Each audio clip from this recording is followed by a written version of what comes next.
Halo guys, welcome to my vlog. Apa kabar kalian? Kuharap baik-baik aja ya, walau pandemi covid masih ada. Dan jangan lupa pakai masker. Oh ya guys, kali ini aku dan temanku akan menjelaskan mengenai negara kita. Dan penjelasan ini berhubungan dengan tema 2 style learning kali ini loh. Tema 2 kali ini adalah generasi milenial menggapai atmosfer dunia. Maksud dari tema 2 kali ini adalah mengajak para generasi zaman sekarang untuk bisa mengetahui pengetahuan yang luas dengan mengetahui wawasan Nusantara terlebih dahulu, lalu mendunia.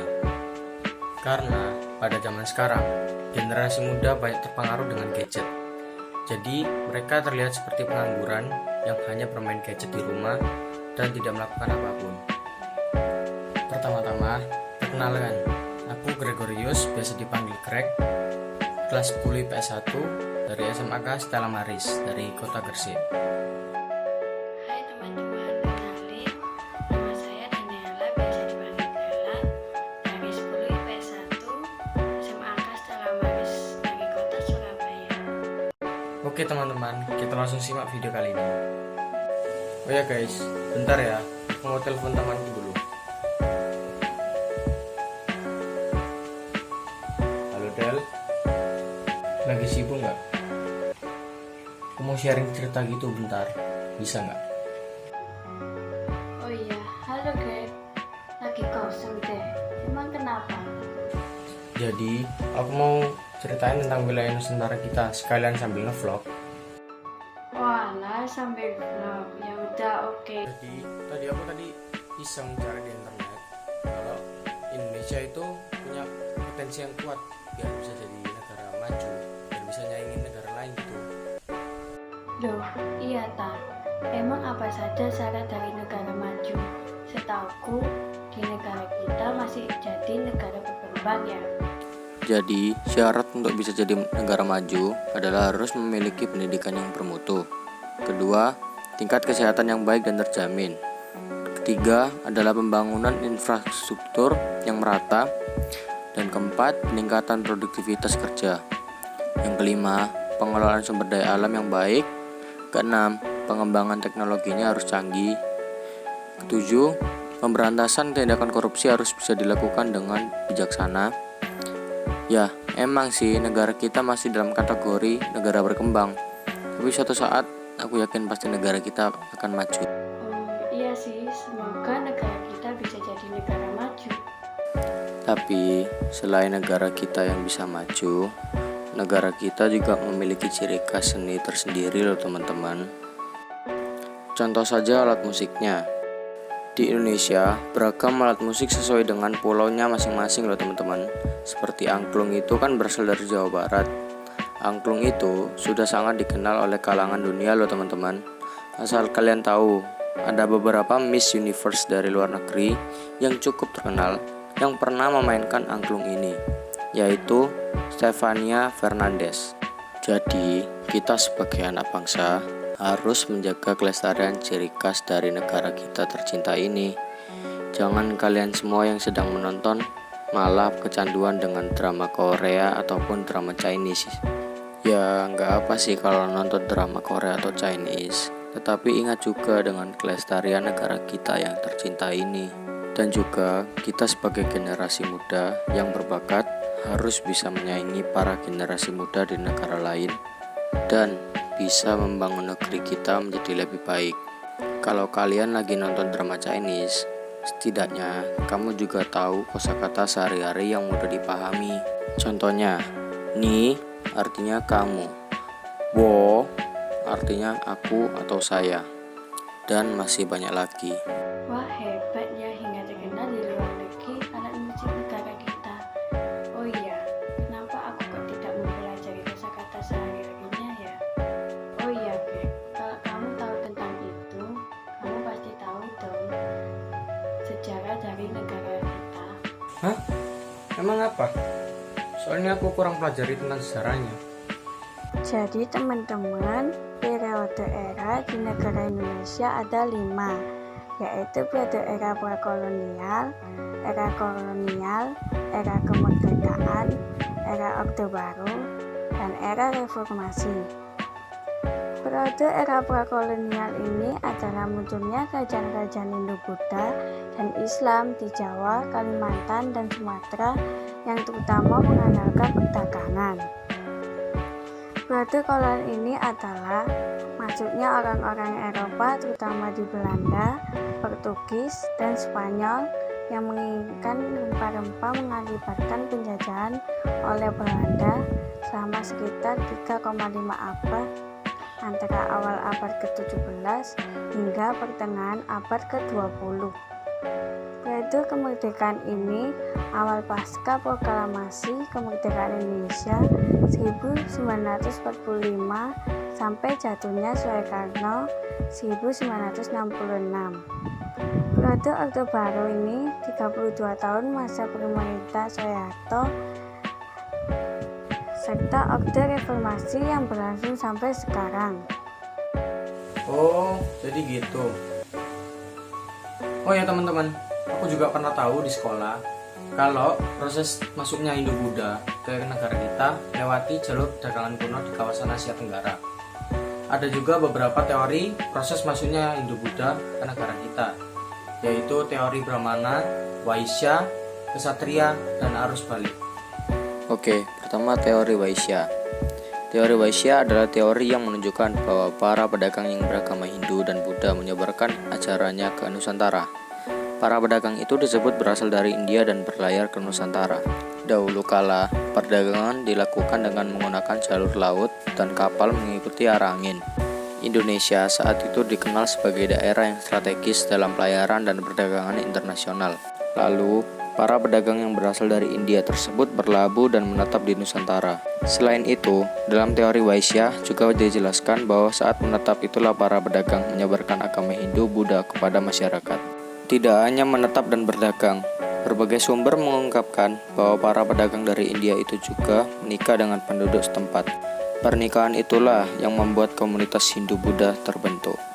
Komunitas itu disebut juga sebagai golongan Vaishya yang terdiri dari pedagang, petani, atau pemilik tanah. Konon, mereka adalah orang-orang yang menjadi golongan terbesar dalam menyebarkan agama dan kebudayaan Hindu-Buddha di Indonesia. Dengan kedatangan golongan Vaishya, masyarakat Indonesia mendapatkan kebudayaan baru yang diadopsi dengan budaya dari India. Tak lama kemudian, berdirilah kerajaan-kerajaan yang memiliki corak Hindu-Buddha di Indonesia. Yang kedua adalah teori Brahmana. Teori ini menyatakan bahwa agama Hindu dibawa ke Indonesia oleh para pendeta dan pemimpin agama atau kasta Brahmana. Teori ini dikemukakan oleh Jacob Cornelis van Leur. Teori ini dilandasi dengan penemuan prasasti Praksara Palawa dan kaum Brahmana sebagai kaum berpendidikan adalah mereka yang memiliki kemampuan menulis aksara ini. Brahmana juga merupakan kelompok yang mengerti ajaran kitab suci agama Hindu. Yang ketiga adalah teori Ksatria. Teori masuknya pengaruh Hindu-Buddha di Indonesia. Yang ketiga adalah teori Ksatria yang dikemukakan oleh C.C. Burke Mukherjee dan G.L. Mons. Dalam teori ini disebutkan bahwa golongan bangsawan atau ksatria dari India yang membawa masuk dan menyebarkan pengaruh agama Hindu-Buddha di Indonesia. Sejarah penyebaran agama Hindu-Buddha di Kepulauan Nusantara tidak bisa dilepaskan dari sejarah kebudayaan India pada periode yang sama. Seperti diketahui bahwa di awal abad kedua Masehi, kerajaan-kerajaan di India mengalami keruntuhan karena adanya perebutan kekuasaan. Yang keempat, teori arus balik. Teori arus balik merupakan salah satu teori yang dikemukakan untuk menjelaskan proses masuknya agama Hindu-Buddha ke Indonesia. Teori arus balik dikemukakan oleh F.D.K. Potts sebagai bentuk penentangan dari teori kolonialisasi yang dianggap kurang tepat. Menurut Potts, masyarakat Indonesia berperan aktif dalam penyebaran agama Hindu-Buddha ini. Teori arus balik ini didukung oleh bukti sejarah yang berasal dari prasasti Nalanda. Dalam prasasti Nalanda disebutkan bahwa Balaputra Dewa yang merupakan Raja Sriwijaya mengajukan permintaan kepada raja di India untuk membangun wihara di Nalanda yang digunakan para tokoh dari Sriwijaya untuk menimba ilmu. Menurut teori arus balik, masuk dan penyebaran agama Hindu-Buddha disebabkan oleh ketertarikan masyarakat Indonesia terhadap ajaran agama Hindu-Buddha yang dibawa oleh para intelektual dari India yang bersemangat menyebarkan dan mengajarkan agama Hindu-Buddha dengan menumpang kapal-kapal itu dagang. teman-teman tadi penjelasan dari teori-teori proses masuknya Hindu-Buddha ke Indonesia. Oh, benar teman-teman. Oh ya Del, kamu cuma tahu tentang sejarah saja atau mungkin ada lagi yang kamu tahu? Kalau emang ada lagi, coba kasih tahu ke penonton juga dong. Nah teman-teman, aku jelasin semuanya ya. Dinamika atmosfer di negara kita ada dampak positifnya. Dampak positifnya adalah 1. Memantulkan gelombang radio. 2. Membantu menjaga stabilitas suhu di siang dan di malam hari. 3. Melindungi bumi dari jatuhnya benda angkasa seperti meteor dan komet. 4. Menjaga temperatur udara di permukaan bumi agar tetap bermanfaat bagi kehidupan. Ngomong-ngomong mengenai kehidupan manusia juga memiliki gejala sosialnya loh teman-teman. Jadi teman-teman, gejala sosial itu adalah merupakan masalah sosial yang mempengaruhi dan dipengaruhi oleh perilaku manusia di dalam lingkungan kehidupannya. Contoh gejala sosial yaitu yang biasa terjadi salah satunya adalah menyaksikan atau bahkan ikut terlibat dalam konflik tersebut. Misal dari segi kemiskinan, kejahatan, pendidikan, pengangguran, keadilan. Oh, jadi gitu ya Del. Ngomong-ngomong, di negara kita juga ada produk kerajinannya loh. Tapi apa aja ya? Jadi teman-teman dan Greg, produk kerajinannya dari Indonesia itu ada kain tenun dari Toraja, wayang kulit dari Jawa, kerajinan perak dari Yogyakarta, wayang bambu dari Bogor, gerabah dari Minahasa, kain kulit kayu Wita dari Sulawesi Tengah, kain ginsing dari Bali, kain tenun Sumba dari NTT, kain tenun Buna Insana dari NTT, juga dan kipas kayu cendana dari Bali. Oh iya teman-teman, kalian tahu nggak negara kita juga ada gaya interaksinya loh. Jadi gaya interaksinya adalah bila dua benda yang berbeda jenis muatannya didekatkan akan terjadi gaya tolak menolak. Gaya interaksi lebih dikenal dengan nama gaya Kolub. Oh, jadi gitu ya Del. Oh ya Del, aku mau buat tugas laporan dalam bahasa Inggris. Kamu ada ide nggak? Bingung nih mau buat gimana? Kalau gitu, kamu Greg buat tentang laporan teknologi aja. Kan di negara kita ada teknologi yang canggih. Oh, boleh juga sih. Makasih ya idenya.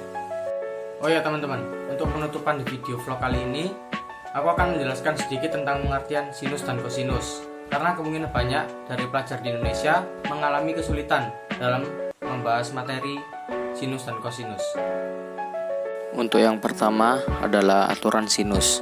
Aturan sinus menjelaskan hubungan antara perbandingan panjang sisi yang berhadapan dengan sudut terhadap sinus sudut segitiga. Dan yang kedua adalah aturan kosinus. Aturan kosinus adalah aturan yang menjelaskan hubungan antara kuadrat panjang sisi dengan nilai kosinus dari salah satu sudut pada segitiga. Yap, kira-kira segitu aja vlog edukasi dari kami. Semoga bermanfaat bagi penonton yang ada di rumah. Dan maaf jika ada kesalahan dalam penjelasannya. Terima kasih. Terima kasih.